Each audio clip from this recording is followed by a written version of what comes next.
जो लोग यहाँ पास अपने सब्जेक्ट में कंप्यूटर को मेजर लिए होंगे उनका यह पेपर 2 होगा, यानी कि मेजर पार्ट 2 होगा। और बाकी ऐसे स्टूडेंट जो यहाँ पास कंप्यूटर को माइनर के रूप में लिए हैं उनके लिए पेपर उनका माइनर होगा। अब यहाँ पास बहुत लोग इलेक्टिव में लेते हैं तो उनके लिए भी यहाँ पास उनका पेपर यहाँ पास होने वाला है। तो आप लोग यहाँ पास कंफ्यूजन मत होइएगा।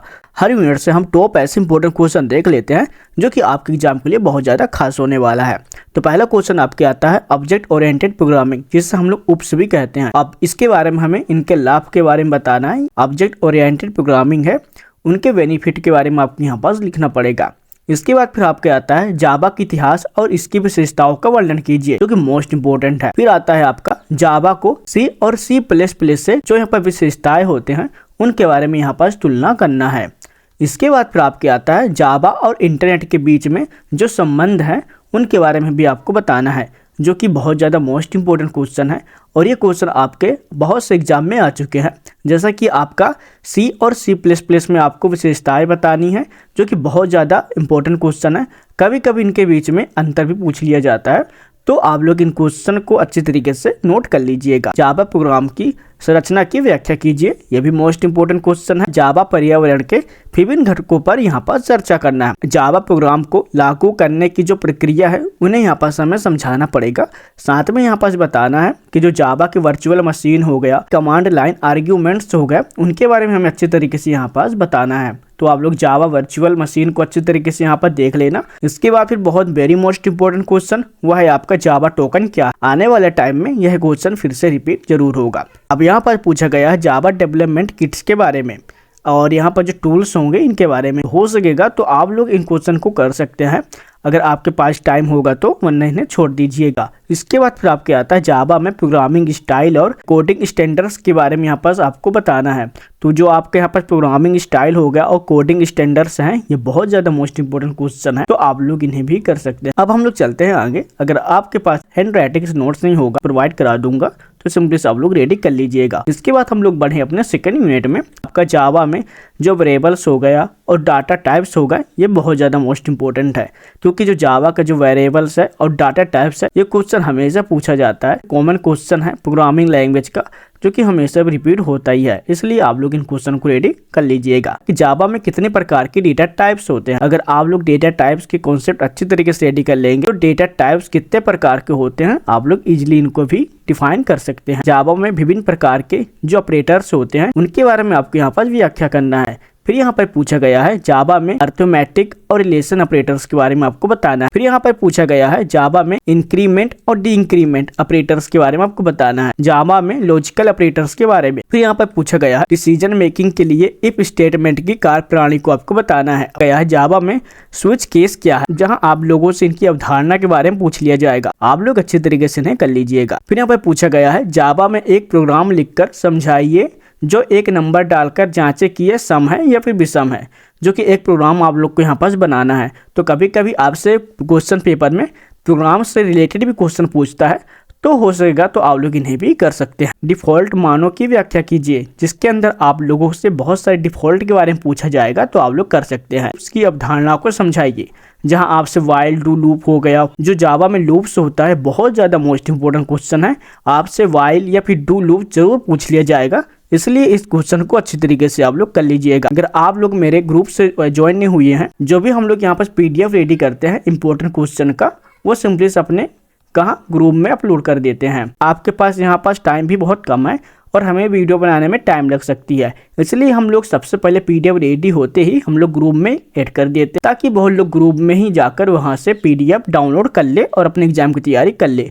जावा में जहाँ पास ब्रेक हो गया और कंटिन्यू स्टेटमेंट हो गया, इनके बारे में भी आपको यहाँ पास बताना पड़ेगा। फिर यहाँ पर पूछा गया है जावा में नेस्टेड लूप क्या है, तो भी यहाँ पर कंस्ट्रक्टर है, उसके बारे में बताना है। साथ जो यहाँ पर मेथड ओवरलोडिंग है, ये क्वेश्चन आपसे अलग ही पूछ सकता है और यहाँ पर शॉर्ट में ही पूछ लेगा, तो इन कीवर्ड को आप लोग प्लीज ध्यान दीजिएगा। बाकी जो आपका कंस्ट्रक्टर है ये बहुत ज़्यादा इंपॉर्टेंट है, आप लोग इन्हें कर सकते हैं। जावा में इनहेरिटेंस की अवधारणा को समझाना है, ये भी आपके एग्जाम में जरूर आएगा। फिर यहाँ पर पूछा गया है जावा में मेथड ओवरलोडिंग की प्रक्रिया को उदाहरण सहित आपको बताना है। अब देखिए, अगर आप लोग पहले से ही मेथड ओवरलोडिंग को पहले से ही आप लोग रेडी करके रखे रहोगे तो आप लोगों का अगला क्वेश्चन जो भी बनेगा, अगर आपका कॉन्सेप्ट अच्छी तरीके से क्लियर है तो इन क्वेश्चन को इजीली आप लोग समझकर लिख सकते हैं। तो आप लोग इन्हें छोड़ दीजिएगा क्योंकि ये सेम ही क्वेश्चन है। जावा में यहाँ पर विजिबिलिटी कंट्रोल के बारे में पूछा गया है, यानी कि एक्सेस मॉडिफायर्स के बारे में। और आपको बता दो ये क्वेश्चन हमेशा पूछा जाता है, इसलिए आप लोग प्लीज विजिबिलिटी कंट्रोल को अच्छी तरीके से आप लोग रेडी कर लीजिएगा। जावा में आयामी एरे के बारे में आपको बताना है। अब यहाँ पर आपसे जावा में जो एरे क्वेश्चन है ये मोस्ट इंपोर्टेंट क्वेश्चन है, आप लोग इन्हें अच्छी तरीके से कर सकते हैं। फिर यहाँ पर पूछा गया है जावा में मल्टी डायमेंशन एरे के बारे में आपको बताना है। अगर आपका जो एरे टॉपिक अच्छे तरीके से क्लियर है तो एरे के अंदर ही आप लोग से मल्टी डायमेंशनल एरे के बारे में पूछ लिया जाएगा, तो आप लोग प्लीज इन्हें कर सकते हैं। जावा में इंटरफेस को परिभाषित करने और लागू करने की जो प्रक्रिया है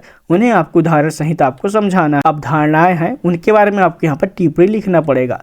जैसे कि यहाँ पर पूछा गया है फाइल वेरिएबल्स और मेथड्स के बारे में, अब्स्ट्रैक्ट मेथड क्लासेस के बारे में, जो कि मोस्ट इंपोर्टेंट है। अब हम लोग बढ़ेंगे अपने चौथे यूनिट में। जावा में जो पैकेजेस हो गया उन्हें बनाने और एक्सेस करने की जो प्रक्रिया होती है इनके बारे में आपको बताना है। साथ में यहाँ पर आपको API पैकेजों के बारे में आपको यहाँ पर बताना है। आपको पता होगा जब हम लोग कोई भी एप्लीकेशन या फिर सॉफ्टवेयर बनाते हैं वहाँ हमें एक API पैकेज का यूज करना पड़ता है। तो आप लोग अगर इनके बारे में अच्छे तरीके से क्लियर करोगे तो आपको समझ में आ जाएगा। अब यहाँ पर पूछा गया है जावा में थ्रेड बनाने की जो प्रक्रिया है इसके बारे में आपको अच्छे तरीके से समझाना है, तो आप लोग इन्हें देख सकते हैं। जावा में रनेबल इंटरफेस हो गया, इनके बारे में आपको बताना है। साथ में यहाँ पर थ्रेड बनने की जो प्रक्रिया है ये भी आपको यहाँ पर समझाना पड़ेगा। पूछा गया है जावा में थ्रेड की जीवन चक्र, कि जावा में बहुत सारे थ्रेड होते हैं उनके बारे में आप लोग अच्छी तरीके से पढ़ लोगे तो इतने सारे जो थ्रेड है आप लोग इजीली अपने माइंड से क्लियर करते जाओगे। तो यहाँ पर आपसे जो जावा में जो थ्रेड है इससे बहुत सारे क्वेश्चन बनेंगे,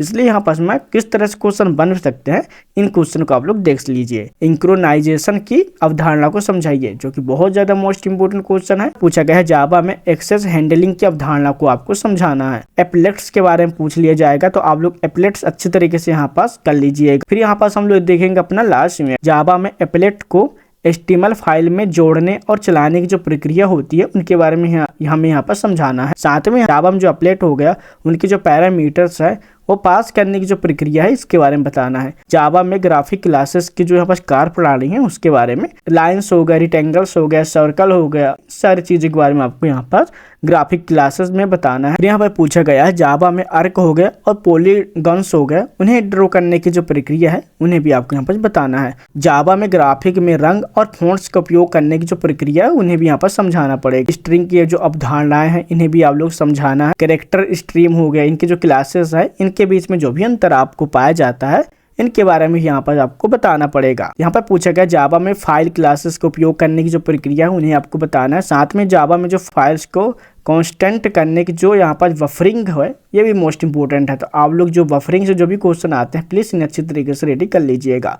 कुछ यहाँ पर पूछा गया है जावा में स्ट्रीम फाइल की अवधारणा को समझाइए। यहाँ पर पूछा गया जावा में इंटरएक्टिव इनपुट और आउटपुट की जो प्रक्रिया है उनके बारे में आपको बताना है। तो कुछ हम लोग हाई मिनट से हम लोग यहाँ पर टॉप ऐसे मोस्ट इंपोर्टेंट क्वेश्चन देख लिए हैं जो कि टॉप 10 ही रहने वाला है। टॉप 10 क्वेश्चन हाई मिनट से पढ़ के चल दोगे तो आप लोग अच्छे नंबर लेकर जरूर आ पाओगे। तो मिलते हैं नेक्स्ट वीडियो में, जब तक के लिए जय हिंद, बाय बाय।